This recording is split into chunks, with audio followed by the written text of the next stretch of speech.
The landscape outside the bus window had grown increasingly wild during the last hour of my journey. Dense forests of pine and spruce trees pressed close to the narrow road, occasionally giving way to glimpses of distant mountains whose peaks disappeared into low-hanging clouds. After nearly 20 hours of travel from Frankfurt to Edmonton, followed by this final bus ride, my tired mind struggled to process that this remote corner of Canada would be my home for the next year. The bus lurched to a stop at what barely qualified as a station, just a weathered wooden building with peeling blue paint and a small covered waiting area. Pinewood, declared a simple sign. Population 3,142. I grabbed my backpack and suitcase, feeling nervous. The exchange program had seemed like such an adventure when I applied, a chance to improve my English, experience North American culture, see the famous Canadian wilderness. Now, faced with the reality of being 17 and completely alone in a strange town, my confidence wavered. Lucas? Lucas Weber? A woman with auburn hair approached as I stepped off the bus. She wore a beige cardigan despite the mild September weather and had a smile that seemed practiced. Beside her stood a tall man with sandy hair and a neatly trimmed beard, his hands resting on the shoulders of a small boy. "Yes, that's me," I replied, trying to sound more confident than I felt. "Welcome to Pinewood. I'm Rebecca Wilson, and this is my husband Henry and our son Sam." Rebecca's voice had a bright, almost musical quality that didn't quite match the tiredness around her eyes. Henry stepped forward to shake my hand. His grip was firm, calloused. "Good to meet you, Lucas. Let me help with your bags." Before I could respond, the boy, Sam, darted forward and grabbed my free hand. "You're from Germany? Do you know how to make pretzels? Can you teach me German? Do you like video games?" His hazel eyes were wide with excitement. "Sam, give Lucas some space. He's had a long journey," Henry said, though his voice carried more amusement than scolding. I smiled at Sam. "It's okay. Yes to Germany, no to pretzels. Yes, I can teach you some German, and yes, I like video games." Sam beamed at me like I'd just offered him the greatest gift imaginable. Something about his intensity made me uncomfortable, but I dismissed it as jet lag making me oversensitive. "Let's get you home so you can rest," Rebecca said, gently guiding me toward their car, a blue SUV parked nearby. As we drove through Pinewood, I tried to take in my surroundings through the fog that had settled over the town. We passed a town square with a gazebo, several blocks of small businesses, a grocery store, and what looked like a high school. What struck me as odd was how the pedestrians walked, heads tilted downward, shoulders slightly hunched. At first, I thought they were checking their phones, but many weren't holding anything. "Do people here not like eye contact?" I asked without thinking. Rebecca's hands tightened on the steering wheel. "What do you mean?" I pointed toward a group of teenagers outside what appeared to be a cafe. All of them were looking at the ground as they walked. Everyone seems to be looking down. Henry cleared his throat. "Old town superstition. Some folks believe it's bad luck to look directly at the sky when fog rolls in. Something about spirits in the mist. Just small town quirks. Nothing to worry about." His explanation made sense, yet something about the way he said it felt rehearsed. But I was too tired to dwell on it. We turned onto a narrow road that wound away from the main part of town, climbing slightly through increasingly dense forest. After several minutes, we pulled up to a two-story house with dark green siding and white trim. It stood alone, with no visible neighbors. "Here we are," Rebecca announced. "Home sweet home." The house was larger than I expected, set back from the road with a well-maintained garden and a detached garage that Henry explained was his woodworking shop. Inside, the house was warm and smelled of something baking. The living room featured comfortable-looking furniture arranged around a stone fireplace, and family photos covered much of one wall. "Let me show you to your room," Rebecca said. "You'll want to rest before dinner." I followed her upstairs to a bedroom at the end of the hallway. It was simply furnished with a twin bed, desk, dresser, and bookshelf, but someone had made an effort to make it welcoming. A small Canadian flag stood in a holder on the desk, alongside a new notebook and pens. The bathroom is right across the hall. Henry and I are downstairs, and Sam's room is next to yours, Rebecca explained. Make yourself at home. Dinner will be ready in about an hour if you want to rest or unpack. Thank you. This is very nice. When she left, I sat on the edge of the bed, suddenly overwhelmed by exhaustion and the strangeness of being in someone else's home. I unpacked a few essentials and placed a framed photo of my parents on the nightstand before lying down. Despite my intention to just rest briefly, I fell into a deep sleep. I woke to the sound of someone knocking on my door. Sam's voice called through the wood. "Lucas! Mom says dinner's ready." At the dinner table, I found myself the center of attention as Sam bombarded me with questions between bites of pot roast. "What's your school like in Germany? Do you have a girlfriend? Can you teach me how to count to 10 in German?" I laughed, answering as best I could. School is probably similar, but with different subjects. No girlfriend at the moment. And yes, I can teach you to count. I started reciting, Eins, zwei, drei. Sam repeated each number with surprising accuracy, his face scrunched in concentration. "You're a natural," I told him, earning a beaming smile. "Sam's always been good with languages," Henry said, a strange note of something, pride, concern, in his voice. Rebecca quickly changed the subject.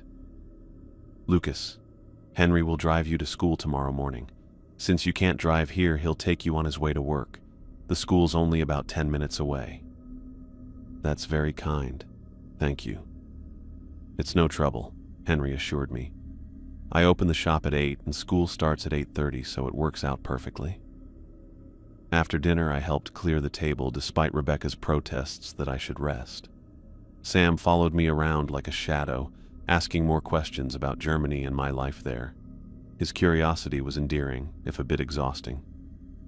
Later that evening, I showered and prepared for bed, hoping to recover from my jet lag. As I passed Rebecca and Henry's room on my way back from the bathroom, I heard their hushed voices through the not-quite-closed door. Seems nice. Sam already likes him," Henry was saying. "That's what worries me," Rebecca replied, her voice barely audible. "What if we can't?" Her voice dropped even lower. I moved closer to the door, feeling guilty for eavesdropping, but too curious to walk away. "Keeping him happy," Rebecca continued. "But we're just buying more time. You know that." "We'll figure it out," Henry said firmly. "We always do." Not wanting to be caught, I quietly returned to my room, their cryptic conversation replaying in my mind. Were they talking about Sam? About me? I tried to rationalize it. Perhaps Sam had behavior issues, or maybe they were worried about financial matters related to hosting me. Despite my exhaustion, sleep came fitfully that night. The house made unfamiliar creaking sounds, and at one point I thought I heard footsteps outside my door, though when I listened more carefully, there was nothing. Morning arrived with pale sunlight filtering through the fog that seemed to stick persistently to pine wood. Downstairs, I found Rebecca making pancakes while Henry read a newspaper at the table. "Good morning," Rebecca greeted me. "Sleep well?" "Yes, thank you," I lied, not wanting to seem ungrateful. Sam bounded into the kitchen moments later, already dressed in jeans and a red t-shirt with a cartoon character I didn't recognize. "Lucas, can I show you my treehouse after school?" "Sure," I agreed, touched by his enthusiasm. Breakfast passed quickly, and soon it was time to leave for school. We piled into Henry's truck, a black pickup with a covered bed full of woodworking tools. Sam insisted on sitting in the back with me rather than up front with his father. As we drove through the morning fog, Sam turned to me with an expression suddenly far more serious than any I'd seen on his face before. "How do you know if someone is real?" he asked, his voice oddly flat. The question caught me completely off guard. "What do you mean?" "Sam!" Rebecca turned sharply in her seat to look back at us. "Stop asking silly questions. You'll confuse Lucas." Sam's face immediately transformed back into the cheerful child from earlier. "Sorry, Mom." The remainder of the drive passed in uncomfortable silence. We dropped Sam off at the elementary school first, then continued to Pinewood High. "Have a good first day," Henry said as I got out. "I'll pick you up at 3:30 in the same spot." The school was smaller than mine in Germany, a 2-story brick building with perhaps 300 students. As I navigated the hallways with my schedule in hand, I noticed how other students stared at me. Exchange students probably weren't common here, but there was something in their looks beyond normal curiosity, something that almost felt like pity. My morning classes passed in a blur of introductions and orientation. By lunchtime, I was overwhelmed with information and names I couldn't remember. The cafeteria was crowded and loud, and after getting my food, I found myself scanning the room for a place to sit. Every table seemed full or unwelcoming, so I headed for an empty one near the windows. I had just started eating when someone set a tray down across from me. "Mind if I join you?" It was a woman in her 50s with silver-streaked black hair pulled into a neat bun. "Of course not," I said, recognizing her as my English teacher from second period. "Mrs. Taylor, right?" "That's right." She smiled as she sat down. "How are you finding Pinewood so far, Lucas?" "It's different from home, but interesting." "I imagine so." She studied me with dark, intelligent eyes. "You're staying with the Wilson family, correct?" "Yes, they seem very nice." Mrs. Taylor was quiet for a moment, as if carefully choosing her next words. "The exchange program is quite selective about host families."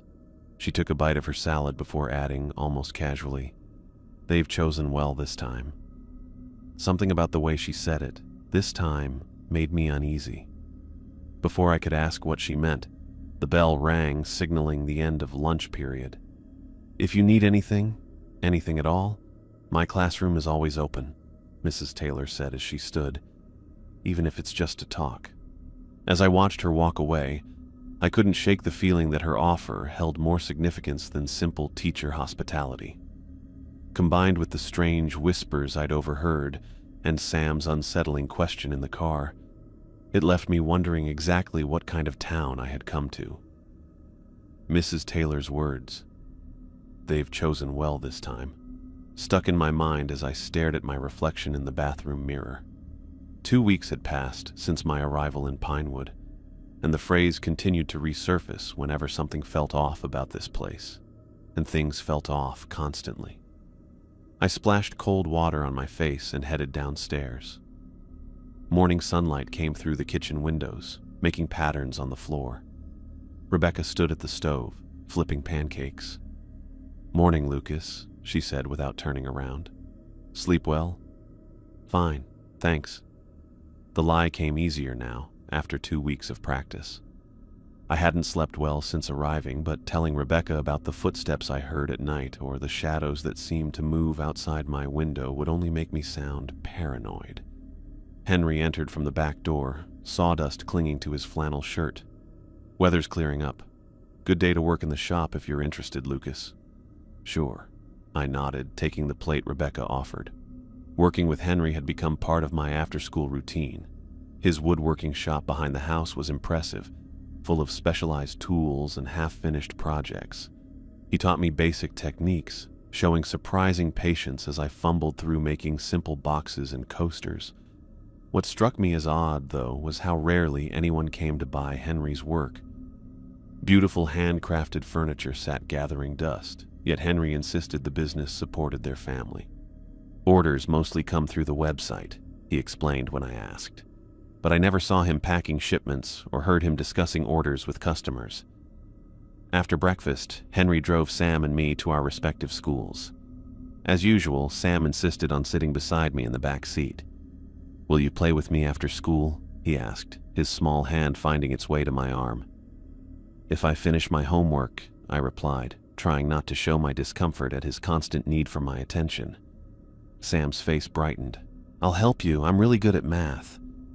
Henry caught my eye in the rearview mirror with an expression I couldn't read.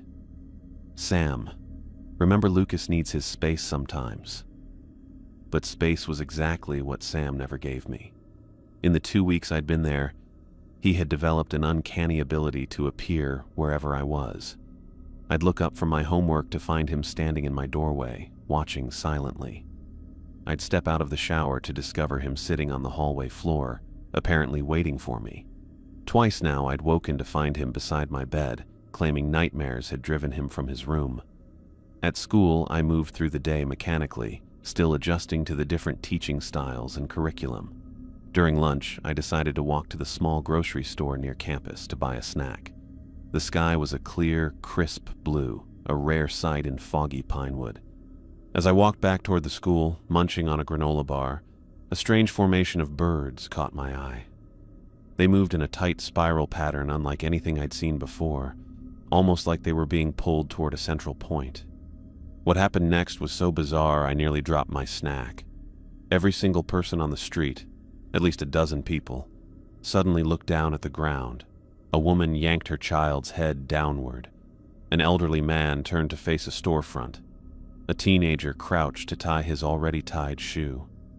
I stood frozen, staring upward in confusion, until a rough hand grabbed my arm, forcing my gaze downward. "Never look up when they're passing," a man hissed in my ear. His fingers dug painfully into my bicep, his breath hot against my face. "You're not from here, but learn quick if you want to stay safe." Before I could respond, he released me and hurried away, head still bowed. By the time I looked up again, the birds were gone and people resumed their activities as if nothing had happened. I was still shaken when I sat down for biology class. The lab tables were arranged in pairs, and I found myself next to Ellie Crawford, a girl with curly dark hair who had been assigned as my lab partner the previous week. "You look scared," she said, studying me as she set up our microscope. "Just had a weird experience on Main Street," I admitted. "Something about birds and not looking up?" Ellie's hand stilled. "Who told you about that?" Some man grabbed my arm and warned me. Everyone on the street was suddenly staring at the ground. She glanced around to make sure no one was listening. "It's a town thing, superstition, but people take it seriously here. Mrs. Wilson told me they're just old folk beliefs." Ellie's expression hardened. "The Wilsons would say that." "What do you mean?" She leaned closer. "Look, I know you're living with them, but be careful, okay? Exchange students never stay the full year here." The teacher called for attention before I could press her further, but Ellie's warning joined the growing collection of unsettling comments about my situation. That evening, after dinner, I was heading to my room when movement at the end of the hallway caught my eye. Sam stood perfectly still, his face tilted upward, staring at the ceiling. His arms hung limp at his sides. "Sam?" I called softly. No response, not even a blink. I approached cautiously. "Sam, are you okay?" Nothing. His eyes remained fixed on a single point overhead, his body unnaturally rigid. I checked my watch and decided to wait, curious how long this would last. 53 minutes. For almost an hour, Sam didn't move a muscle, didn't seem to breathe. I sat on the floor nearby, alternating between watching him and checking emails on my phone. Just when I decided to get Henry or Rebecca, I reached out and touched his shoulder. The effect was immediate and disturbing. Sam's head snapped down, his eyes focusing on me with startling intensity, before his face relaxed into his usual smile. "Lucas, want to play a game?" he asked, as if he hadn't just spent nearly an hour in some kind of trance. "Sam, what were you doing? Why were you staring at the ceiling?" His brow furrowed in genuine confusion. "I wasn't.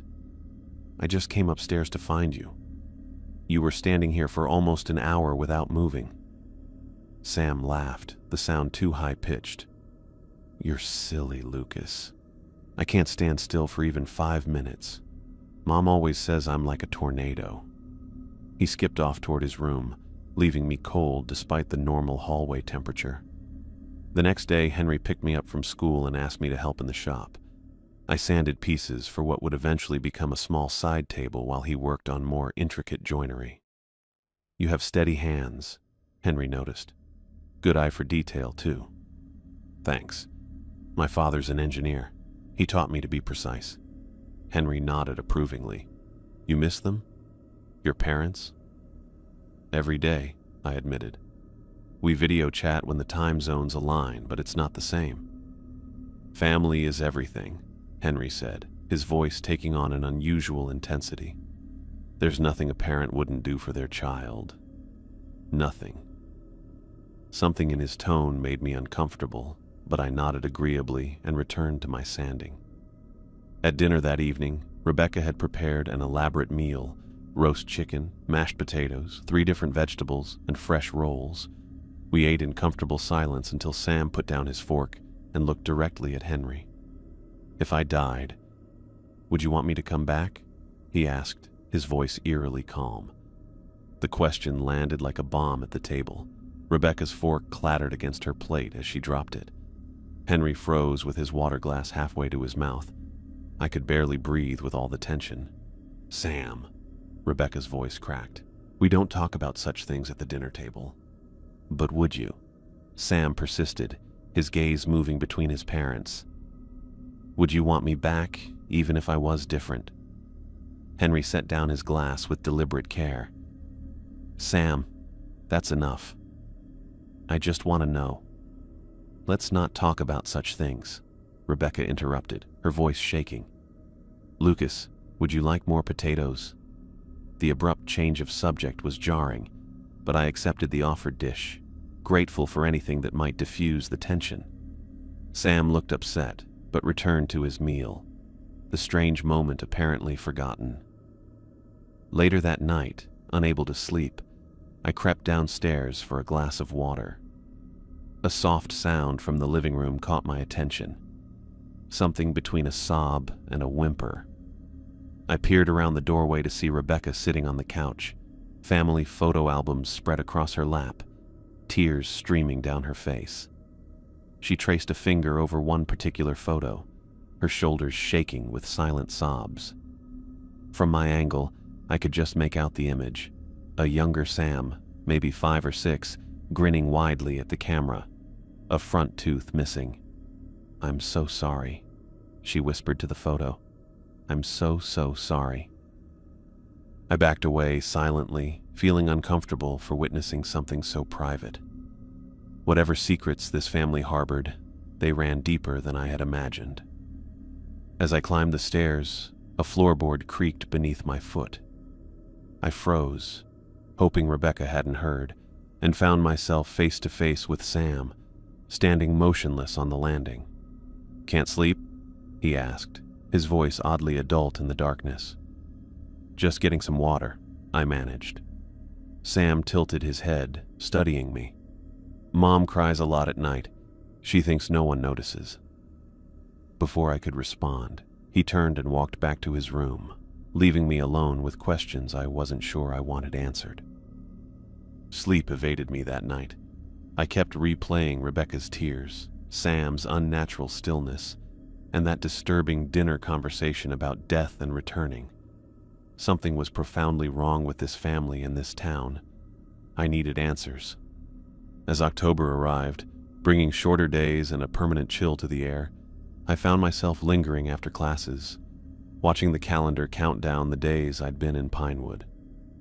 Each passing day added another strange incident to my mental list: birds moving in unnatural patterns, people avoiding the sky, and Sam's bizarre behavior.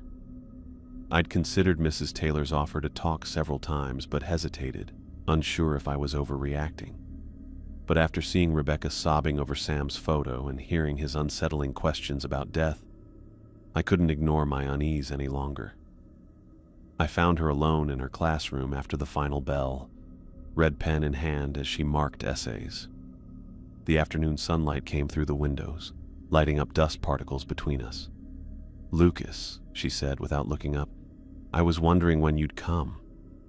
I moved my weight, suddenly uncertain. "Do you have a few minutes?"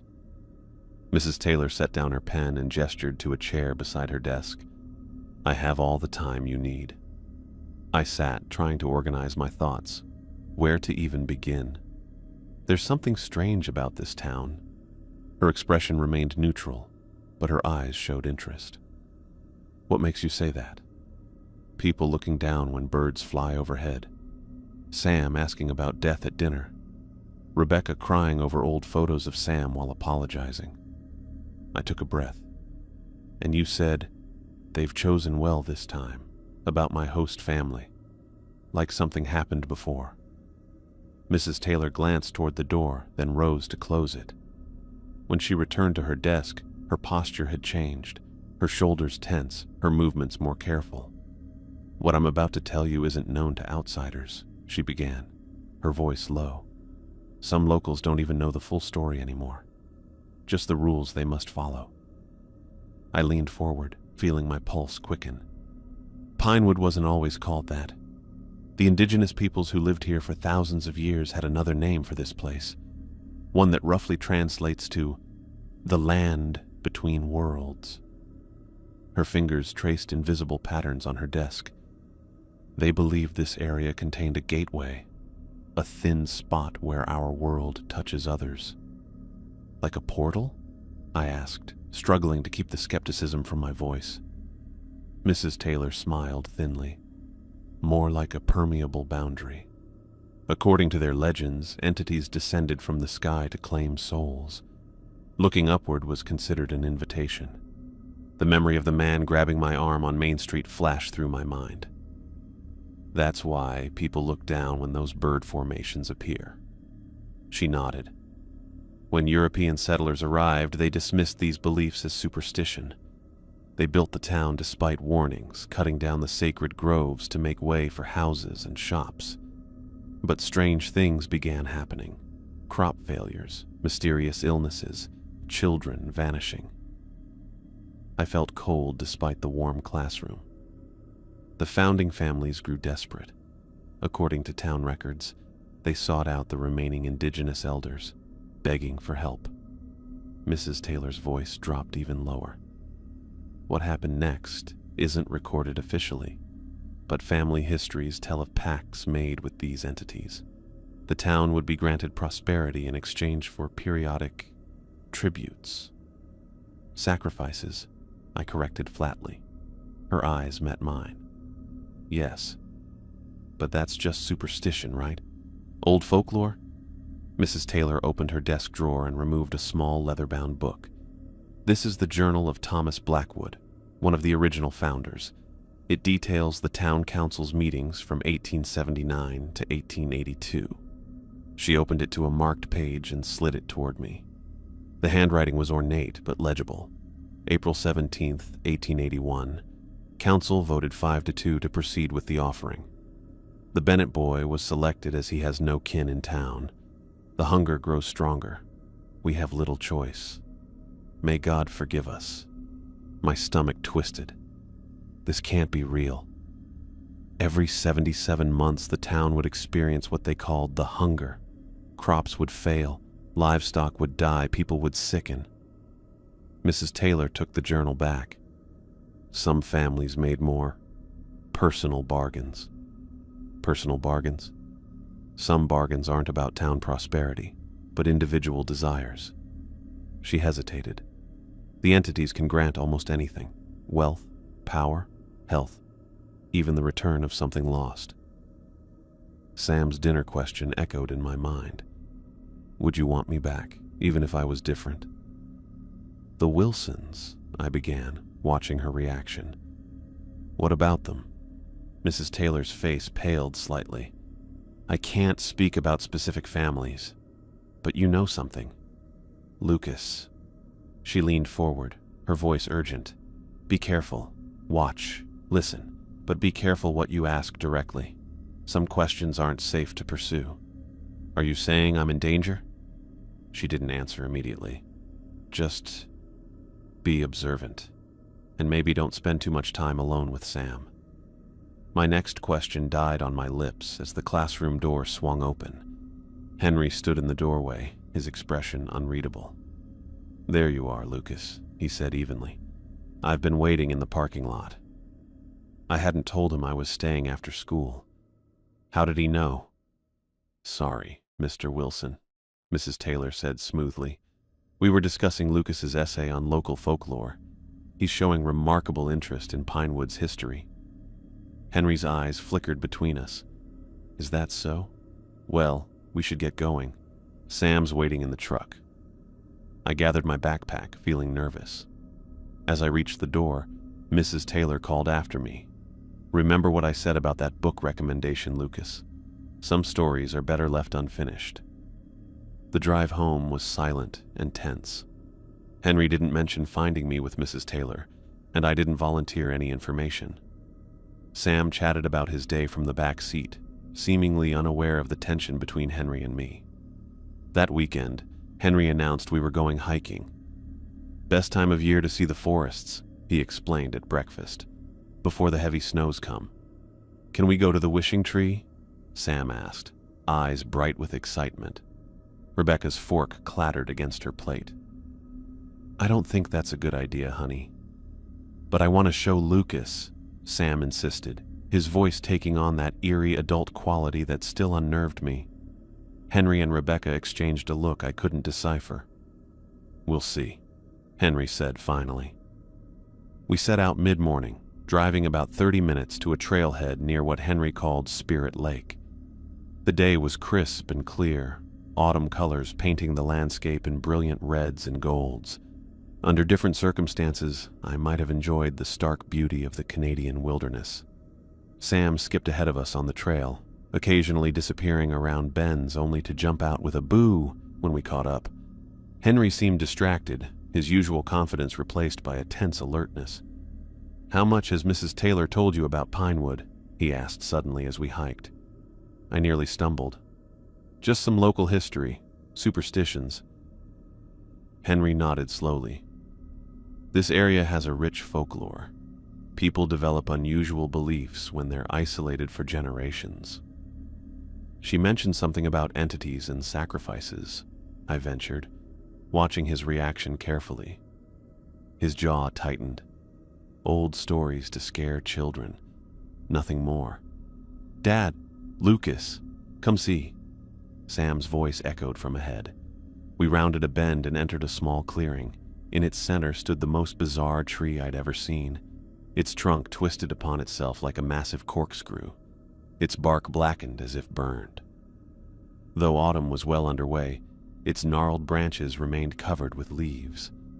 Not the red or gold of the surrounding forest, but a deep, unnatural green. Sam ran to it, wrapping his small arms around the trunk in an embrace that seemed bizarrely intimate. Henry stopped walking, his expression a mixture of grief and resignation. Is this the wishing tree? I asked, remembering Sam's earlier request. Some locals call it that, Henry replied, his voice flat. I approached cautiously. As I got closer, I noticed the trunk was covered in carvings, names, dates, symbols I didn't recognize. Some looked fresh, others weathered by decades of exposure. This is where wishes come true, Sam said, turning to me with an unsettling smile. If you want something bad enough, you just have to ask. And pay the price. What price? I asked, though something in me dreaded the answer. Sam's smile widened. That depends on what you wish for. The bigger the wish, the bigger the price. Henry stepped forward suddenly. That's enough, Sam. It's just an old tree that people have carved up over the years. But there was something forced in his casual dismissal. His eyes never left the tree, watching it like one might watch a predator. Have you ever made a wish here? I asked Henry. The silence that followed stretched uncomfortably long. Everyone in Pinewood makes a wish eventually, Sam answered for him. Don't they, Dad? We should keep moving if we want to reach the lake before lunch, Henry said, ignoring the question. As we continued hiking, I couldn't shake the image of that twisted tree from my mind. Something about it felt fundamentally wrong, as if it didn't belong in this world. We ate lunch by Spirit Lake, a perfectly still body of water that reflected the surrounding mountains like a mirror.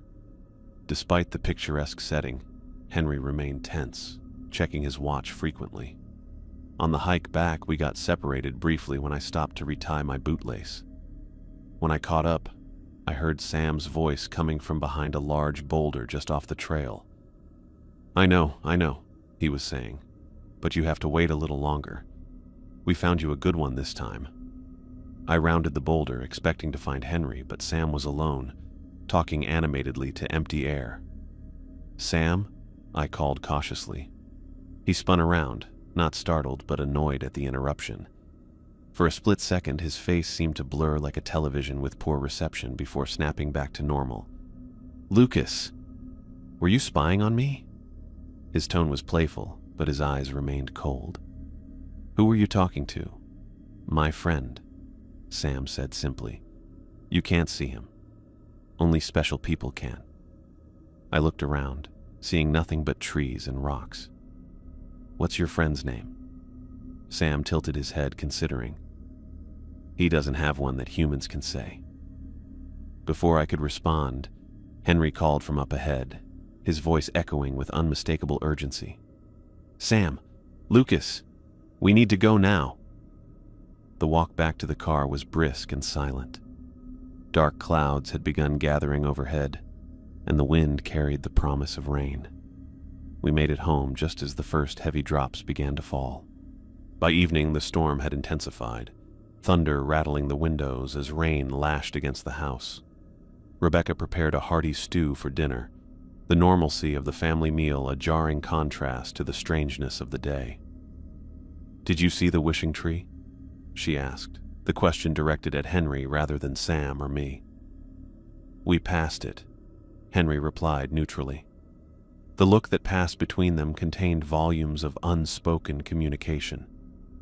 After dinner, I helped clear the table, trying to process everything I'd learned and seen. Mrs. Taylor's stories about entities and sacrifices, the twisted tree covered in carvings, Sam talking to an invisible friend. None of it made sense, yet all of it felt connected to some larger truth I couldn't yet grasp. I was halfway through my calculus homework when the lights flickered and went out, plunging the house into darkness. Thunder boomed overhead, followed by a flash of lightning that momentarily illuminated my room in stark white. Great, I muttered, fishing my phone from my pocket to use as a flashlight. From somewhere downstairs came the sound of singing, a child's voice, soft and clear despite the storm's noise. Sam. The melody was unfamiliar, the words in a language I didn't recognize. Something about it raised the hair on my arms. I crept down the stairs, following the voice to the living room. Lightning flashed again, illuminating the empty space. The singing continued, but Sam wasn't there. Sam? I called. No response, just the eerie singing. I moved to the window, pulling back the curtain. Another flash of lightning revealed the road outside, and a small figure standing in the middle of it, perfectly still despite the pouring rain. My breath caught. It looked like Sam, his pajamas plastered to his small frame, face upturned to the storming sky in defiance of the town's most sacred rule. The singing grew louder, seeming to come from everywhere and nowhere at once. Lightning struck again, closer this time, and in that brief illumination, I could have sworn the figure in the road wasn't standing on the ground at all, but hovering several inches above it. I had to be sure it was really him. Had to know if Sam had somehow slipped out of the house. Feeling my pulse racing, I grabbed my raincoat from the hook by the door and headed into the storm.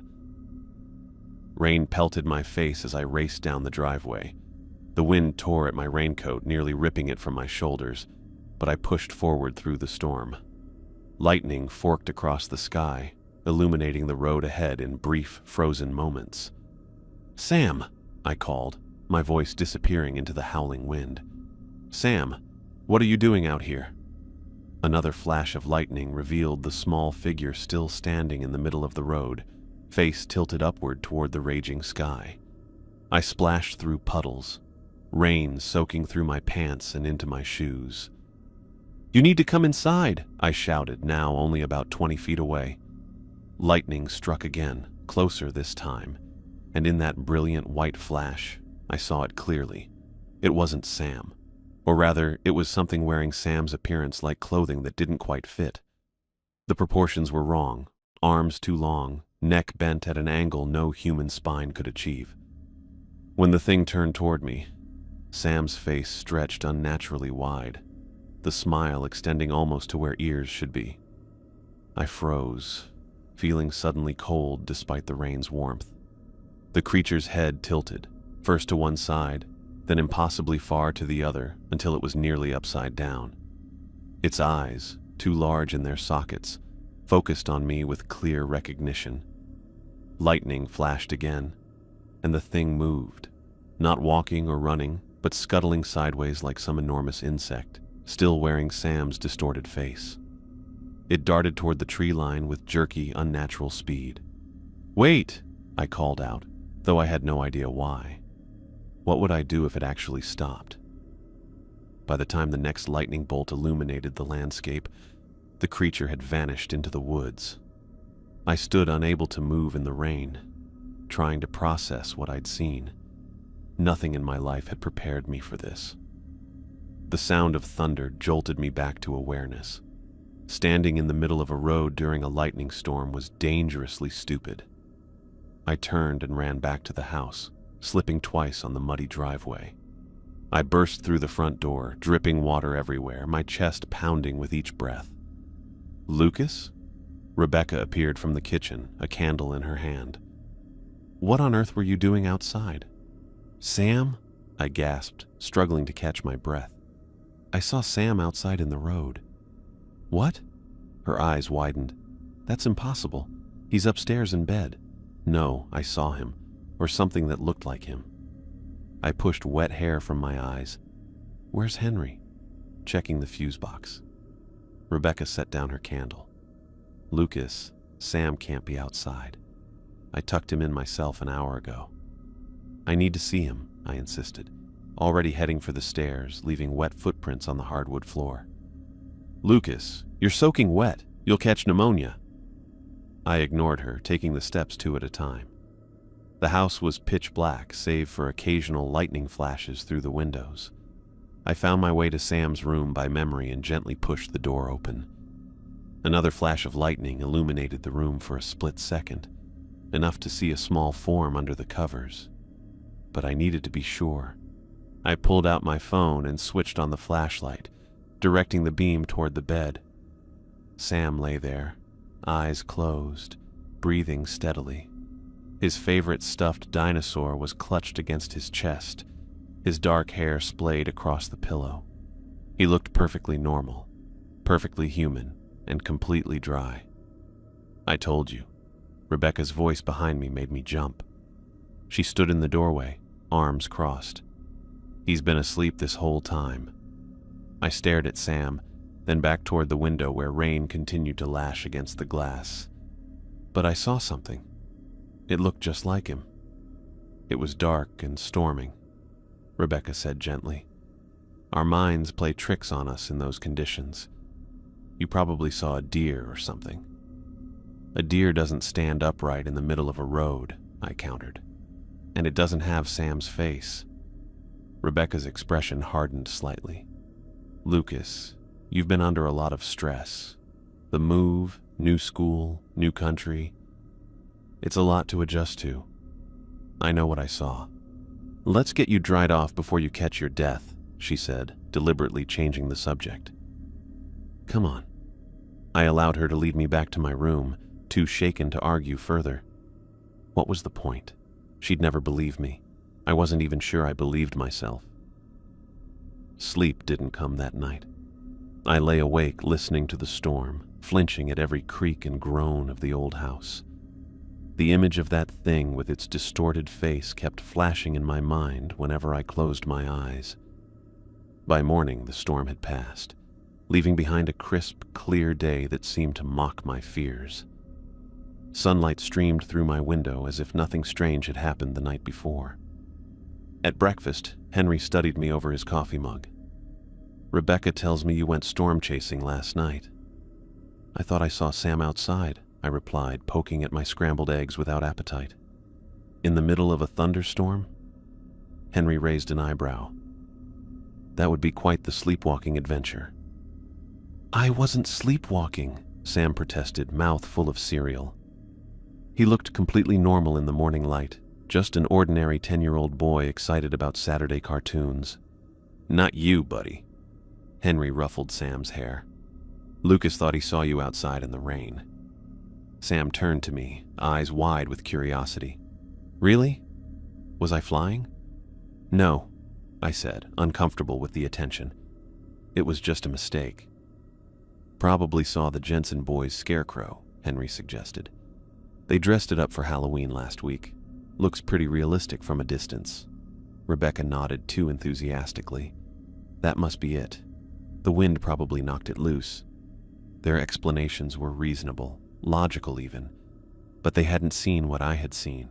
The way that thing moved, the impossible angles of its limbs. Maybe, I conceded, knowing further argument was pointless. The next few days passed in a haze of normalcy that felt increasingly false. I went to school, did homework, helped with chores.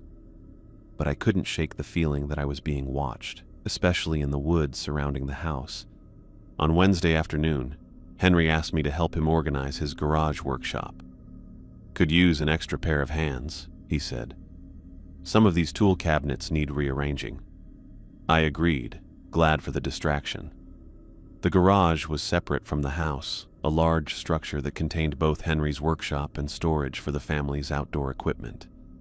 The space smelled of sawdust and machine oil, a scent I'd come to associate with normalcy in this increasingly abnormal situation. Henry directed me to sort through boxes of hardware while he reorganized his power tools. The work was mindless but satisfying, creating order from chaos. In the corner of the garage stood several large plastic storage bins stacked against the wall. While reaching for a box of screws that had fallen behind them, I accidentally knocked the top bin over. It crashed to the floor, the lid popping off and spilling contents everywhere. Sorry, I called to Henry, who was across the workshop. No problem. Accidents happen, he replied, not looking up from his task. I knelt to gather the spilled items, old winter gloves, some Christmas decorations, and a manila folder that had burst open, scattering papers across the concrete floor.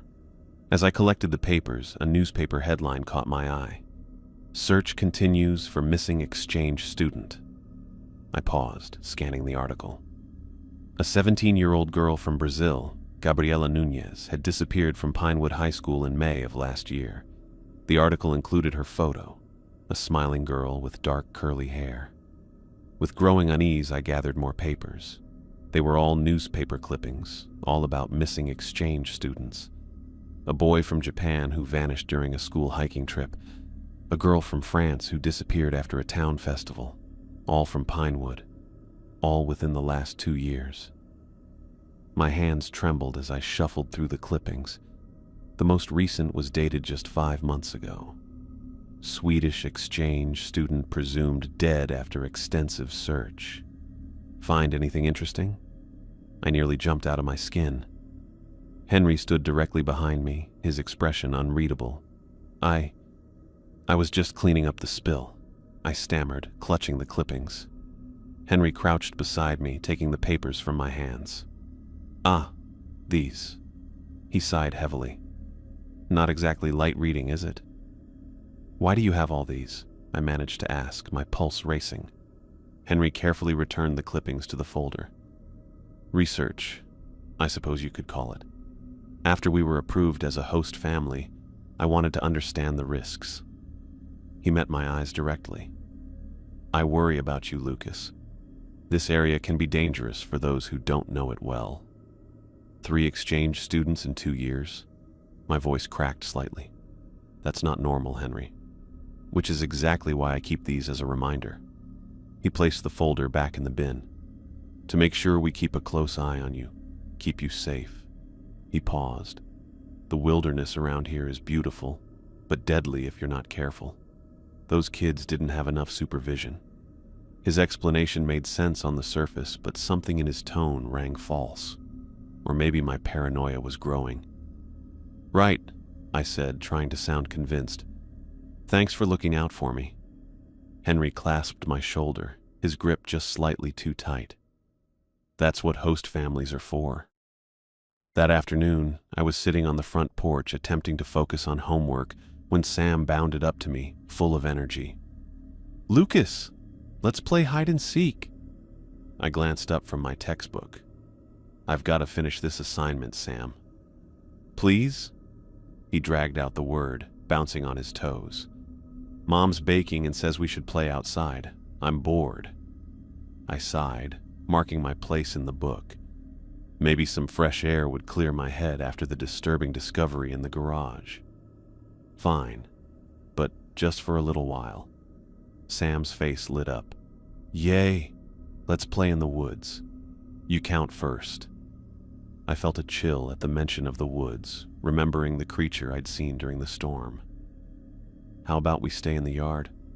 "That's too easy," Sam pouted. "The woods are better. More places to hide." I hesitated, but his pleading expression wore me down. "Okay, but not too far in. And you have to come immediately when I call. Promise?" "Promise," Sam agreed, already running toward the tree line. "Count to 50, no peeking." I turned to face the house, closed my eyes, and began counting. 1, 2, 3. By 50, the yard had fallen silent. I opened my eyes and surveyed the forest edge. "Ready or not, here I come," I called, more to steady my own nerves than to warn Sam. I entered the woods cautiously, scanning for any sign of movement. The forest was eerily quiet. No birds calling, no small animals rustling in the underbrush, just the occasional creak of branches in the light breeze. "Sam?" I called after several minutes of fruitless searching. "Give me a hint." No response came from the silent trees. I ventured deeper, uncomfortable with how quickly the house disappeared from view behind me. The woods seemed to swallow sound, each footstep muffled by the carpet of pine needles. A flash of red caught my eye, Sam's jacket. He lay on the ground about 20 yards ahead, perfectly still among the fallen leaves. "Sam," I called, quickening my pace. "I found you!" He didn't move, not even a twitch. Ice flooded my veins as I broke into a run. He was lying face down, one arm outstretched, completely motionless. "Sam!" I dropped to my knees beside him, my chest tightening. "Sam, are you okay?" When he didn't respond, I gently rolled him over, terrified of what I might find. Sam's eyes flew open, and he burst into peals of laughter. "I fooled you. You really thought I was dead." He howled with delight, sitting up and brushing leaves from his clothes. Relief washed over me, quickly followed by anger. "That wasn't funny, Sam. I was worried." "You should have seen your face," he continued laughing, not the least bit apologetic. "You looked so scared." "Don't ever do that again," I snapped, standing up and stepping back from him. Something about his prank felt deeply wrong, almost cruel. Sam's laughter abruptly stopped. He tilted his head, studying me with an expression too calculating for a child. "You're not really mad, are you, Lucas? It was just a joke." "Let's go back to the house," I said, avoiding the question. "It'll be dark soon." "I'm not ready to go back yet," Sam replied, his voice suddenly lower. "Let's play another game." "No more games today." I turned and began walking toward what I hoped was the direction of the house. "Don't you want to know what I can really do?" Sam called after me. I kept walking, pretending I hadn't heard, a chill running down my spine that had nothing to do with the autumn air. That evening I excused myself early from dinner, claiming a headache. In the privacy of my room, I took out my phone and calculated the time difference to Germany. It would be after midnight there, but I needed to talk to my parents. My mother answered on the third ring, her voice thick with sleep. "Lucas, is everything okay?" "Hi, Mom." I tried to keep my voice steady. "Sorry to call so late." "What's wrong?" She was instantly alert, maternal instinct detecting the strain in my voice despite thousands of miles of distance. I hesitated, suddenly unsure what to say. How could I explain what was happening when I barely understood it myself? I'm not sure this exchange program is working out. What happened? Are the Wilsons not treating you well? No, it's not that, I said quickly. They're fine, it's just I'm not adjusting well. I think I want to come home early. There was a pause on the other end. Lucas, you've only been there a month. The program coordinator said the first 2 months are always the hardest. I know, but is it school? Are you having trouble with the language? No, my English is fine. I trailed off. What could I say? I think my host brother is actually some kind of supernatural entity. I saw a creature that looks like him but isn't human. The town has a history of missing exchange students. Honey, homesickness is normal, my mother said gently. Your father and I miss you terribly, but this experience is so important for your future. You were so excited about it. I sighed, realizing I couldn't explain without sounding crazy. You're right, I'm probably just tired. Give it more time, she encouraged. Call us anytime, day or night, but try to stick it out a little longer. Can you do that for us? I'll try, I promised, though my stomach twisted with dread. After talking with my parents, I felt even more alone. The one lifeline I had hoped might pull me out of this situation had gently pushed me back into it. I prepared for bed, brushing my teeth and changing into sweatpants and a t-shirt. When I returned to my room and pulled back the covers, I froze. There, placed carefully in the center of my pillow, was a small twisted branch. It looked like a miniature version of the wishing tree we had seen on our hike, the same corkscrew pattern, the same blackened bark. I hadn't put it there. I was certain it hadn't been there when I left the room. With shaking hands, I picked it up. It felt wrong somehow, too warm, almost pulsing in my palm like something alive. I dropped it immediately. A movement outside my window caught my eye. I approached cautiously, peering out into the darkness. At the edge of the woods, barely visible in the moonlight, stood a small figure. From this distance, it looked exactly like Sam, down to the pajamas he had been wearing when I said goodnight to him an hour ago. But Sam should be asleep in his room down the hall. The figure stood perfectly still, watching the house, watching my window. Then, sensing my gaze, it looked up directly at me and smiled, the expression visible even at this distance. It raised one hand in a cheerful wave, then stepped backward into the darkness of the trees, disappearing from sight. I backed away from the window, my legs nearly giving out beneath me. I sank to the floor, staring at the twisted branch on my bed. Sam was inside the house, sleeping in his bed. And Sam was outside in the woods, watching me. They couldn't both be Sam, which meant one of them wasn't Sam at all. The twisted branch on my pillow was hot as I stared at it, then back to the window where Sam, or something wearing his face, had just disappeared into the dark woods. My chest pounded. How could Sam be in two places at once? I'd checked his room earlier. He was there, sleeping peacefully in his bed. Sleep was impossible. I spent the night alternating between pacing my room and sitting rigid in the desk chair, staring out the window for any sign of movement from the tree line. The branch remained untouched on my pillow where I'd dropped it. I couldn't bring myself to hold it again, much less throw it away. Something told me discarding it might be noticed, might be taken as rejection. Dawn eventually broke, gray and sullen through a layer of fog. My eyes burned from exhaustion.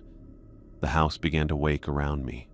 The distant sound of the shower running, kitchen cabinets opening and closing downstairs. I changed clothes and splashed cold water on my face, trying to look more alert than I felt. Whatever was happening in this house, in this town, I needed my wits about me. The scream tore through the morning quiet like a knife. Rebecca's voice, high and desperate, rang from downstairs.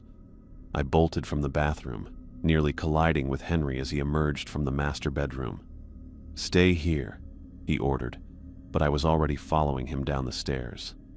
We found Rebecca in the kitchen, the newspaper spread on the table before her, her face drained of all color.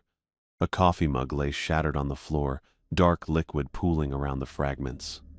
"What is it?" Henry demanded. Rebecca couldn't speak.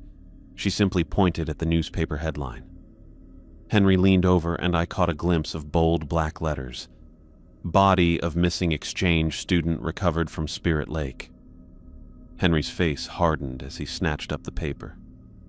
"Damn it," he muttered, scanning the article. "Damn it all to hell." I stepped closer. What happened? Neither of them seemed to hear me. Henry turned away, pulling his phone from his pocket and punching in a number with shaky fingers. "Malcolm, it's Henry Wilson. Have you seen the paper?" His voice was low, urgent. "We need to meet. Now. This changes everything." I watched his back stiffen as he listened to the response. "I don't give a damn about jurisdiction. This is about containment. The agreement is broken." He paused, listening again. "No, we had a deal. My family has honored every part of it for 2 years. This wasn't supposed to happen." Rebecca remained frozen at the table, her eyes fixed on nothing. "Fine, noon, the usual place." Henry ended the call and turned back to us, his expression grim. "What's going on?" I asked again, louder this time. Henry ignored me. "Rebecca, get yourself together. I'm taking Sam to your mother's." "Now?" she whispered. "Yes, now. It's not safe here." His eyes flicked briefly to me, then away. I felt a chill settle in my stomach. "Henry, who was found in the lake?" "Not now, Lucas." He strode past me, heading for the stairs. "Sam, get up, buddy. We're going to Grandma's." Rebecca finally looked at me, her eyes glassy with unshed tears. "You should go to your room, Lucas." "No." I planted myself more firmly. "I want to know what's happening." Before she could respond, Sam came bounding down the stairs, followed by Henry. "We're going to Grandma's?" Sam asked excitedly. "Will she make her special cookies?" "Sure, buddy," Henry said, his voice strained with false cheerfulness. "Go get in the car while I talk to Mom for a second." Sam spotted me and grinned. "Morning, Lucas. Want to come to Grandma's with us?" Something about his innocent expression sent ice through my veins. Was this the real Sam, or the thing I'd seen outside my window last night? "Not today, Sam," Henry answered for me. "Lucas needs to stay here." Sam's smile dimmed slightly, but he nodded and headed for the door. Henry waited until it closed behind him before turning to Rebecca. "Keep him here," he said, nodding toward me. "Don't let him leave the house under any circumstances. I'll be back as soon as I can." "Henry," Rebecca's voice cracked. "What if—" "Not now." Henry cut her off with a sharp gesture. "Just do as I say." He turned to me, his expression hard. "Lucas, listen carefully. Do not leave this house today. Not for any reason. Not even if someone calls for help. Do you understand?" "Why? What's going on?" I demanded. "Just promise me." He gripped my shoulders, his fingers digging in painfully. "Promise me you'll stay inside." I stared into his eyes, seeing real fear there. "Fine, I promise." He released me with a nod. "Good.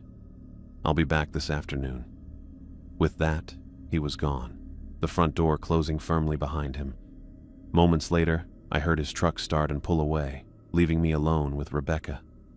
She stood motionless in the kitchen, staring at the broken mug on the floor as if it held some profound message. "Rebecca." I approached her cautiously. "What was that about? Who was found in the lake?" She flinched, then slowly bent to pick up the ceramic fragments. "It's complicated. No more excuses." I moved to block her path. "I've seen things here that don't make sense. Sam in 2 places at once. People avoiding looking at the sky.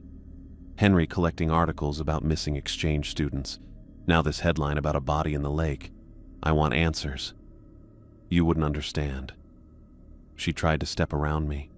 "Try me." I held my ground. Please, Lucas, her voice quavered. Just go to your room, read a book, do homework, anything.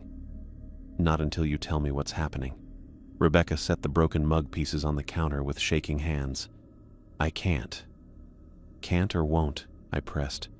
3 exchange students have disappeared from this town in 2 years, and now I find out one of their bodies was just discovered in the same lake Henry took me to. Am I next? Her face crumpled. No, it wasn't supposed to be like this. None of them were supposed to be found.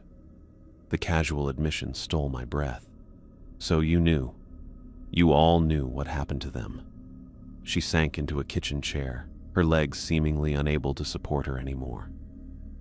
You don't understand what it's like here, what we've had to do. I pulled out the chair across from her. Then explain it to me. Rebecca stared at her hands, silent for so long I thought she might not answer. When she finally spoke, her voice was dull, detached. Make some coffee first. This will take a while. I moved automatically to the coffee maker, watching her from the corner of my eye, afraid she might bolt if I turned my back completely. The mundane task of measuring grounds and adding water felt surreal against the backdrop of our conversation. When I placed a steaming mug in front of her, Rebecca wrapped her hands around it but didn't drink. I don't know where to start, she admitted. Start with Sam, I suggested, my voice steadier than I felt. She flinched at his name. What about him? Last night I saw him in his bed asleep, but I also saw him outside at the edge of the woods watching my window. Rebecca's knuckles whitened around the mug. That's impossible. I know what I saw. No, you don't understand. She looked up, her eyes haunted. It's impossible because Sam was never in his bed. The words hung between us, heavy with implication. What do you mean? I asked carefully. Rebecca took a shuddering breath. Sam died 2 years ago. I felt the blood drain from my face. What? It was my fault. Her voice cracked. I was driving. It was raining, and I was looking at my phone, just for a second, to check directions. I didn't see the truck until it was too late. She paused, tears flowing freely now. The car rolled. Henry was in the passenger seat. He broke his arm but was otherwise fine. I had a concussion and some cuts. But Sam... Her voice broke. Sam was killed instantly. I struggled to process this. But Sam is here. I've seen him, talked to him. That's not Sam. Rebecca wiped at her tears. Not really. Then who... What is he? After the accident, we were destroyed, completely broken. Henry wouldn't speak to me. I couldn't forgive myself. Rebecca stared into her coffee. One night, about a week after the funeral, Henry came home late. He'd been drinking with Malcolm Crawford, who told him about the wishing tree. I remembered the twisted, blackened tree from our hike. The one in the clearing? She nodded. Local legend says it can grant wishes if the desire is strong enough. Malcolm warned Henry it was dangerous, that there was always a price, but we were desperate. So, you made a wish, I concluded. We went that night, both of us. Henry carved Sam's name into the trunk, and we begged for him back. Rebecca's voice dropped to a whisper. We would have given anything. And it worked? I could hardly believe what I was hearing. The next morning, Sam was in his bed, just like before the accident. He came downstairs for breakfast as if nothing had happened. Rebecca's eyes took on a haunted look. We thought it was a miracle. But it wasn't really Sam, I prompted when she fell silent.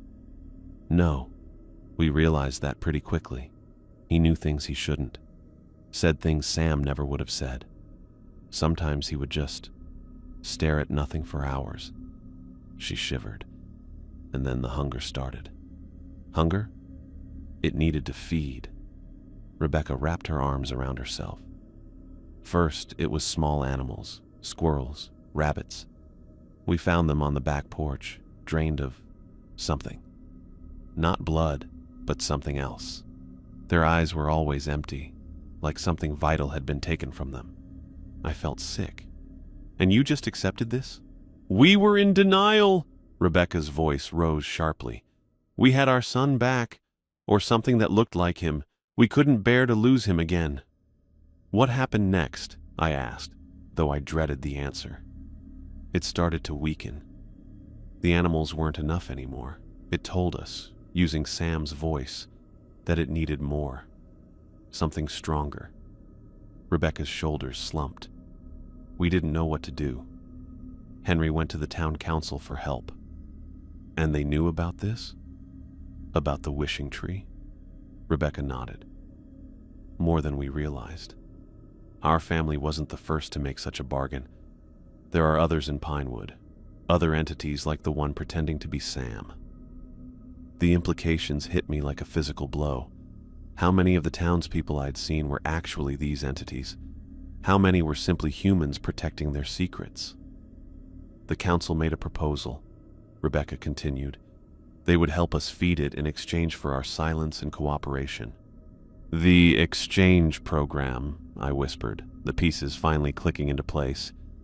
You bring in students from other countries who won't be missed right away. Rebecca couldn't meet my eyes. It was Malcolm Crawford's idea, ironically, though he eventually came to regret it. He's the only council member who now opposes the practice. And I'm next? The question emerged as barely more than a breath. At the Harvest Festival, 3 days from now. Rebecca finally looked up, her eyes red-rimmed but clear. That's why I'm telling you this. You need to leave Pinewood. Today. Now. What about the other exchange students, the ones who disappeared? The first was the Japanese boy. He tried to run when he discovered the truth. The entity, the one that looks like Sam, tracked him to Spirit Lake. Rebecca closed her eyes briefly. The Brazilian girl came next. She actually made it to the highway before it caught her.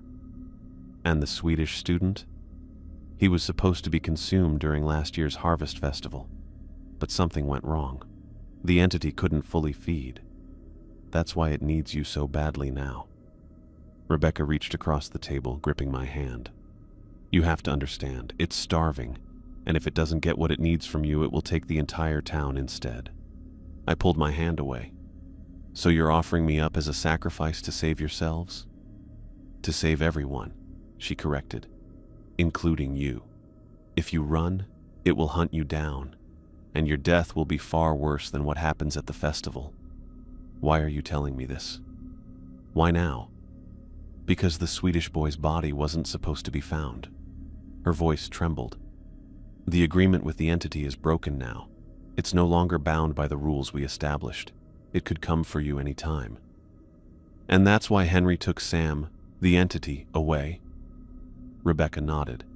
To keep it contained until the festival, but I don't know if that will work anymore. I pushed away from the table, needing distance. This is insane, all of it. I know how it sounds. But you've seen things, Lucas. You know something is wrong here. She was right. As impossible as her story seemed, it explained everything. The town's strange behaviors, Sam's unnatural mannerisms, the missing students. I'm going to call the police, I declared, reaching for my phone. Rebecca laughed, a brittle, desperate sound. The sheriff is on the council. Who do you think helps cover up the disappearances? I felt trapped, the walls of the kitchen suddenly too close. Then I'll leave, right now. That's what I'm telling you to do. Rebecca stood. Pack only what you need. Take my car. The keys are in my purse. Drive to Edmonton and don't look back. What about you? Despite everything, I couldn't help asking. I made my choice 2 years ago at that tree. Her smile was sad. Maybe it's time I paid my debt.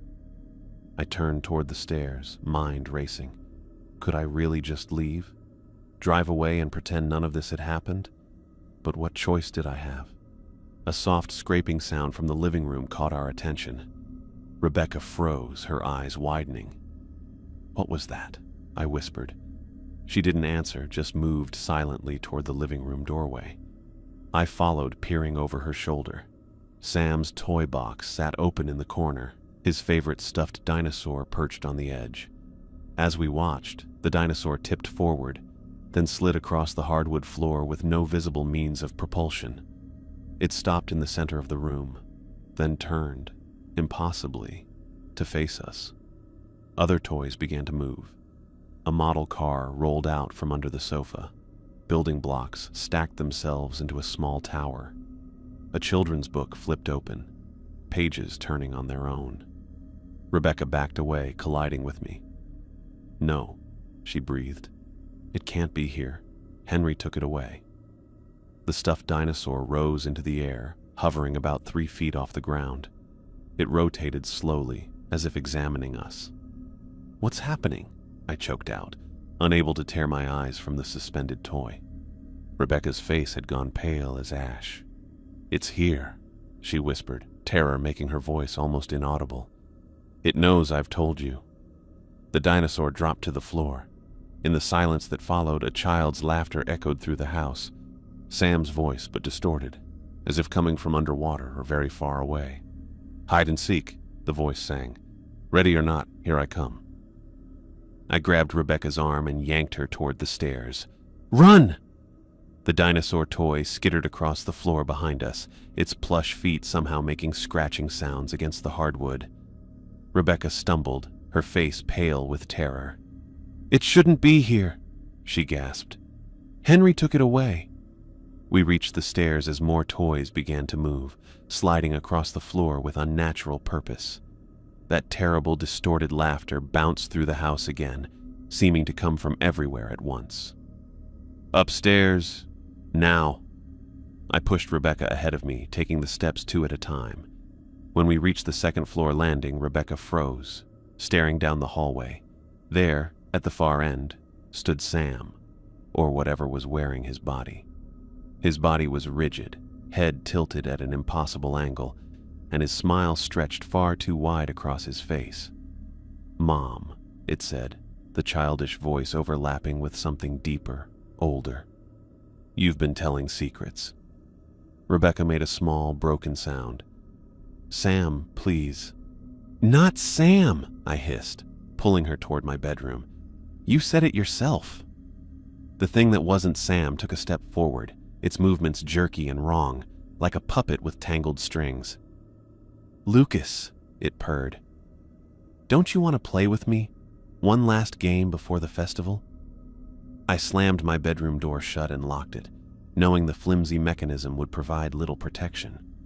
Rebecca collapsed against the wall, sliding down until she sat on the floor, her knees pulled to her chest.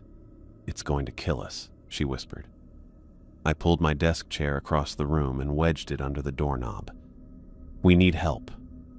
My hand shook as I grabbed my phone from the nightstand. I dialed 911 first. The operator's calm voice answered after 2 rings. "911, what's your emergency?" "Something's trying to kill us," I said, trying to keep my voice steady. "We're at 47 Oakwood Drive in Pinewood. Please hurry." "Sir, can you describe the nature of the threat?" How could I possibly explain this? "Home invasion. We're barricaded in an upstairs bedroom. Please, just send someone." A soft scratching sound came from the other side of the door. Rebecca whimpered. "Officers are on their way," the operator assured me. "Stay on the line." "I can't. I need to call someone else." I hung up before she could protest and quickly found Ellie's number in my contacts. She'd given it to me after our biology lab last week. The scratching at the door grew louder, more insistent.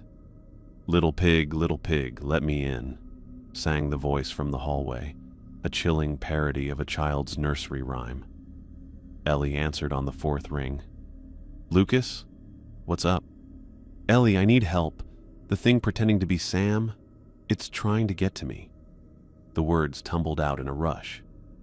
"I'm at the Wilson house. I called the police, but I don't think they'll understand what's happening." To her credit, she didn't question me. "My dad and I will be there in 10 minutes. Don't open the door for anyone but us." "Hurry," I pleaded, then ended the call. The scratching stopped. For a moment, silence stretched through the house. Then came a gentle knock. "Lucas." It was Sam's voice, perfect and innocent. Why did you lock your door? I just want to play. I backed away, bumping into Rebecca, who hadn't moved from her spot on the floor. Don't answer, she warned. It's trying to trick you. Another knock, firmer this time. Lucas, please, I'm scared. Something's wrong with Mom. She's telling lies about me. The voice was so convincingly Sam's, a frightened child seeking comfort, that I almost wavered. Almost. Go away, I called. We know what you are. Silence again, then a low chuckle that raised the hair on my arms. Oh, Lucas. The voice changed, deepened. You have no idea what I am. Something heavy slammed against the door, making it shudder in its frame. The chair under the doorknob shifted but held. I am ancient, the voice continued, no longer pretending to be Sam. I have worn 1,000 faces, devoured 1,000 souls. The people of this pathetic town have fed me for generations, thinking they control the bargain. Another slam against the door. Wood splintered around the hinges. Rebecca, it called, its voice shifting again. You know what happens if I don't feed. Tell him. Tell him what I'll do to this town if he doesn't surrender. Rebecca raised her head, tears streaming down her face. Lucas, please. It will take everyone. The whole town. Children, elderly, everyone. It's happened before, during the founding. The history books call it a disease outbreak, but it was the hunger. I'm not sacrificing myself. I backed against the far wall. One life instead of hundreds, Rebecca pleaded. I wouldn't ask if there was any other way. The door shuddered again as something massive crashed against it. The chair legs scraped across the floor. You have to understand, Rebecca continued desperately. We made a terrible mistake with the wishing tree, but the whole town shouldn't suffer for it. Stop, I said. Just stop. This isn't my burden. I'm not going to die for a town that's been feeding people to that thing for years. A slow, mocking applause came from the hallway. Such spirit, such fire. You'll taste exquisite, Lucas Weber. The sound of splintering wood filled the room as something sharp, claws, began tearing through the door panel. I've had so many names through the centuries, the voice continued conversationally, as if it wasn't currently ripping through solid wood. Wendigo, Strigoi, Kushtaka. Humans need names for what they fear, don't they? Such fragile creatures, so desperate to understand what hunts them. A long, dark appendage pushed through the growing hole in the door. Not a hand, not quite a claw, but something between, with too many joints and glistening black skin. Rebecca scrambled away from the door, joining me against the far wall. It's never shown its true form before, she whispered, horror etched across her face. I glanced at my phone. How long until the police arrived? How long until Ellie and her father got here? The creature was tearing through the door faster now, wood chips flying as it enlarged the opening. I particularly enjoyed the medieval period, it continued. Such delicious fear, such exquisite suffering. Villages would sacrifice their young in exchange for protection from the plague. The thing laughed. I was the plague. The doorknob fell to the floor with a heavy thud. The chair was the only thing still holding the door. Lucas, please, Rebecca sobbed. There's no escape. Henry and we've lived with this for 2 years, knowing what awaited us. At least your end will be quick. No, I said firmly. I'm not giving up. The sound of a car pulling into the driveway reached us through the window. The creature paused its assault on the door. Ah, Henry returns, it said, almost cheerfully.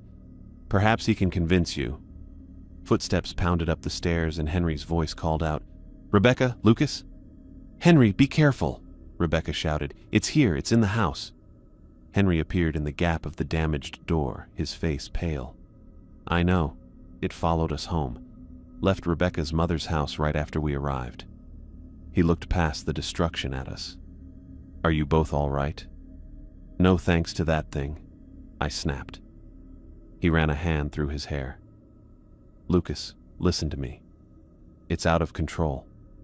The council is meeting right now to decide what to do, but we don't have much time.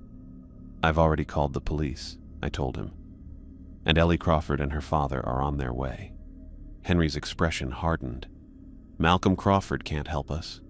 None of them can. This is between our family and the entity. It's not my family, I said, and I'm not sacrificing myself. Henry's eyes softened with what looked like genuine regret. I understand. I do. But I need you to meet with Sam. With it, one last time. Just talk. I can help you escape afterward. I know ways out of Pinewood that the entity can't track. You're lying, I said. You've been lying since I arrived. The creature laughed from somewhere behind Henry. He's much smarter than the others, Henry. I told you we chose well. Rebecca stood suddenly, a strange calm settling over her features. Enough. This ends now. She strode toward the door, pushing past Henry into the hallway. Rebecca, don't! Henry grabbed for her arm, but she pulled away. I made this bargain, she said. Me, more than you. I was driving the car. I'm the reason our son died. From the hallway came a high, childish giggle. But Mother, I'm right here. Rebecca's voice broke. No, you're not. My Sam is gone. You're just a thing wearing his face, feeding on our grief and guilt. Rebecca, get back in here, Henry pleaded. Instead, she moved farther into the hallway. Take me, she called. Take me instead of Lucas. No. Henry lunged through the damaged door after her. The thing laughed again, the sound splitting into multiple overlapping voices. But I don't want you, Rebecca. You're already mine. Your soul has been pledged since the moment you carved your son's name into my tree. The chair blocking the door suddenly flew across the room as if thrown by an invisible hand. The damaged door swung open, revealing the hallway beyond, and the horror that waited there. It still wore Sam's appearance, but the illusion was breaking down. His skin rippled like water, occasionally revealing glimpses of what lay beneath. A writhing darkness composed of shadowy tendrils and half-formed faces that pushed against the surface like prisoners trying to escape. There's my guest of honor, it said, Sam's mouth moving but multiple voices emerging in unison. The festival comes early this year. It started toward me, movements fluid yet wrong, each step covering more distance than should have been possible. Rebecca stood frozen between us, Henry at her side, his arm outstretched as if he could physically stop what was happening. The wail of sirens cut through the tension. Red and blue lights flashed against the walls, visible through the window. The creature paused, tilting its head. You've complicated things unnecessarily, Lucas. The police can't stop you? I asked, backing toward the window. Is that why you're worried? It smiled, Sam's face stretching to accommodate a grin that was far too wide. The police are mine. This town is mine. But attention is inconvenient. Heavy footsteps pounded up the porch steps, followed by the crash of the front door being forced open. Police! Is anyone in the house? Upstairs! I shouted. Help us! The thing that wore Sam's face snarled, the sound entirely inhuman. Its body rippled more violently now, the facade of the child breaking down further with each passing second. This changes nothing, it hissed. Only delays the inevitable. Footsteps thundered up the stairs. 2 uniformed officers appeared at the end of the hallway, guns drawn. Behind them came Ellie and a tall man I recognized as Malcolm Crawford from Ellie's photos. Lucas, Ellie called. Are you okay? The creature turned toward the newcomers, its body shuddering and twisting. One of the officers gasped, taking an involuntary step backward. What the hell is that? He demanded. Malcolm Crawford stepped forward, his expression grim but unsurprised. Something that should have been contained long ago. The creature laughed, the sound reverberating through the house like glass breaking. Malcolm Crawford, still fighting lost causes after all these years? This cause isn't lost, Malcolm replied evenly. He reached into his jacket and withdrew a small wooden box. Not anymore. The creature's form convulsed violently at the sight of the box. "No!" it shrieked, the sound tearing through my ears like physical pain. The tree was destroyed, the binding artifact with it. Not all of it. Malcolm's voice remained steady as he opened the box. Inside lay what appeared to be a small, twisted branch, identical to the one that had been left on my pillow, but slightly larger. It pulsed with a soft red light that seemed to come from within rather than reflect from without. "The last piece of the true wishing tree," Malcolm explained, lifting it carefully. "The one your kind corrupted generations ago." The creature backed away, its form dissolving further with each passing second. Sam's features melted away entirely, revealing the horror beneath. A shifting mass of darkness filled with faces, dozens of them, pressing against a membrane of shadow like drowning people against ice. I recognized some from photos, the missing exchange students, their expressions frozen in eternal terror. "You can't bind me again," it hissed, voice no longer remotely human. "I've grown too strong." "Not bind," Malcolm replied. "Banish." He began speaking in a language I didn't recognize, something ancient, with harsh consonants and flowing vowels. The branch in his hand glowed brighter with each word, pulsing in rhythm with his speech. The creature screamed, the sound tearing through the house like a physical force. Windows shattered. Picture frames fell from walls. Rebecca collapsed to her knees, hands over her ears. Henry moved to shield her with his body. The entity's form began to collapse inward, the shadows that composed it drawn toward a central point, like water down a drain. The faces trapped within stretched and distorted, disappearing one by one into that hungry vortex. "What's happening to it?" I called over the noise, pressing my back against the wall. Ellie appeared at my side, gripping my arm. "My father is sending it back where it came from." Malcolm continued his incantation, the branch now blazing with light so intense it hurt to look at directly. The creature's form had compressed to the size of a basketball, a swirling orb of darkness that spun in place, emitting a high-pitched keening sound. With a final thunderous word, Malcolm thrust the branch toward the entity. A blinding flash filled the hallway, accompanied by a sound like a thunderclap. When my vision cleared, the creature was gone.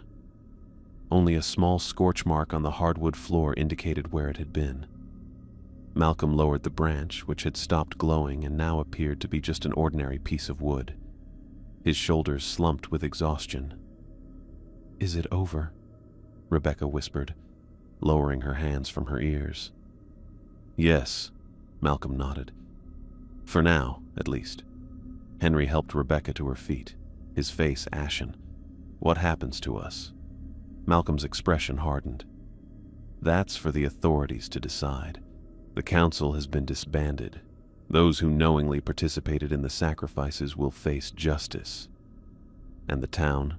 Henry asked. "Pinewood will survive," Malcolm said. "Without the creature's influence, the true wishing tree's power has been restored to the land. The blight will lift." One of the police officers stepped forward. "I need everyone to come downstairs. We have a lot of questions that need answering." I followed the others down to the living room, still trying to process everything that had happened. Ellie stayed close by my side, her steady presence grounding me in reality. In the living room, more officers had arrived. They took statements individually, separating us to prevent collaboration. When it was my turn, I told them everything, from my arrival in Pinewood to the final confrontation upstairs. To my surprise, they recorded it all without question or disbelief. "You'll need to stay in town for a few more days while we sort this out," the detective told me. "But arrangements will be made for your return to Germany as soon as possible." I nodded numbly. "What about the Wilsons?" He glanced toward where Henry and Rebecca sat, handcuffed and separated by officers. "They'll be charged with their role in the disappearances of the previous exchange students. How much they knew, how complicit they were, That will determine their sentences. After the interviews, Malcolm approached me, the wooden box containing the branch tucked securely under his arm. "I owe you an explanation," he said quietly. "The true wishing tree was a sacred object to the indigenous peoples of this area. It did grant wishes, but through wisdom and guidance, not dark bargains. The entity corrupted it, created a false version that trapped people in terrible deals." "How long has this been happening?" I asked. "Since the town's founding, maybe before." Malcolm's expression was grim. The creature fed on desperation and grief, offering false hope in exchange for sacrifices. And no one stopped it until now. He shook his head. "Some tried. My grandfather, my father. I've spent my life researching ways to defeat it. This branch was hidden by my grandfather's generation, waiting for the right moment. So the tree we saw on the hike, a fake, the entity's creation, designed to trap more victims in its web." Malcolm sighed heavily. "The Wilsons aren't the first family to make such a bargain, though they may be the last." Ellie joined us, her face drawn with exhaustion. "We should get you out of here, Lucas. You can stay at our house until arrangements are made for you to go home." The thought of leaving filled me with both relief and a strange reluctance. Despite everything, there was unfinished business here. "Just give me a few minutes," I said. "I need to get my things."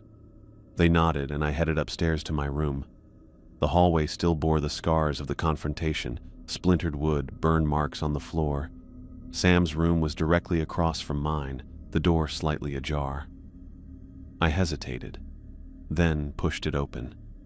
The room looked like any normal child's bedroom. Colorful posters on the walls, toys neatly arranged on shelves, a small desk covered with drawings. I moved to the bed, where Sam's favorite dinosaur toy lay on the pillow. I picked it up, running my thumb over the worn fabric. This had belonged to the real Sam, the child who died 2 years ago in a car accident. "I'm sorry," I whispered to the empty room. A soft breeze rustled the curtains, though the window was closed. The temperature dropped suddenly, raising goosebumps on my arms. The dinosaur toy warmed in my hands. When I looked up, a translucent figure stood by the desk, a young boy, about 10 years old, with tousled hair and kind eyes. He looked like Sam, but somehow fundamentally different from the creature that had worn his appearance. This was gentler, more human, more real. The boy smiled sadly at me, then glanced around his room with a wistful expression. He reached out as if to touch the drawings on his desk, but his hand passed through them. "Sam?" I breathed. The boy turned toward me. He didn't speak, but nodded once, slowly. Are you free now?" I asked, not entirely sure what I meant. Again, that sad smile. He nodded, then pointed to the dinosaur in my hands. "Do you want me to leave this here?" I asked. He shook his head and gestured toward me. "You want me to take it?" A nod, accompanied by the first hint of a genuine smile. "Okay," I promised. "I will." The boy's form began to fade, growing more transparent with each passing second. Before he disappeared completely, he mouthed what looked like, "Thank you." Then he was gone, leaving only a slight chill in the air.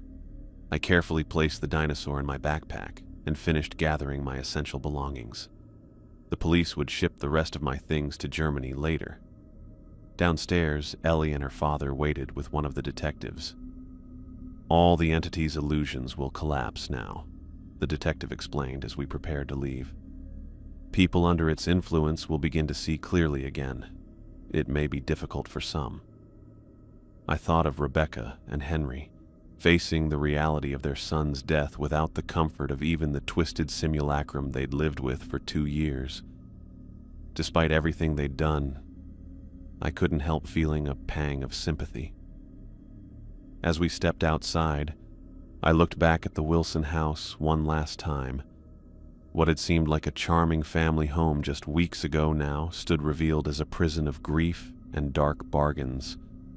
Yet somewhere inside, a real boy had once lived, loved, and been loved in return, before tragedy and desperate choices had corrupted everything. "Ready?" Ellie asked, touching my arm gently. "Yeah," I nodded, turning away from the house. "I'm ready." 3 days later, I boarded a plane that would take me back to Germany.